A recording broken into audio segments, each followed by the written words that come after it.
পরেও করিনাকে ভুলতে পারেননি শাহিদ। প্রাক্তন প্রেমিকাকে নিয়ে প্রশ্ন করতে শটান জবাব দিলেন অভিনেতা।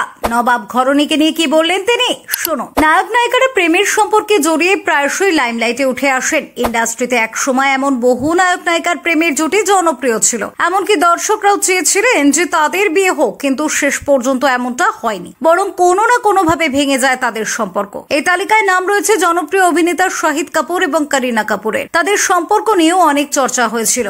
এক সময় জব উই মেট ফিদা, চুপ চুপকের মতো জনপ্রিয় ছবিতে তাদের জুটিকে দেখতে পাওয়া গিয়েছিল। পাশাপাশি দর্শকদের মধ্যেও তাদের এই জুটি খুবই জনপ্রিয় ছিল। এমনকি শোনা গিয়েছিল তারা দুজনে বিয়েও করবেন, এমনটা ভেবেছিলেন। কিন্তু সেই স্বপ্ন পূরণ হয়নি, কারণ বিয়ের আগেই ভেঙে গিয়েছিল তাদের সম্পর্ক। আর সম্পর্ক ভাঙার পর বহুদিন তাদের বড় পর্দায় একসঙ্গে দেখাও যায়নি। অন্যদিকে করিনা সেই সময় অভিনেতা সৈফ আলী খানের প্রেমে পড়েছিলেন। পরে অবশ্য সৈফকেই বিয়ে করেছিলেন করিনা। এদিকে শাহিদ বিয়ে করেছেন মীরা রাজপুতকে।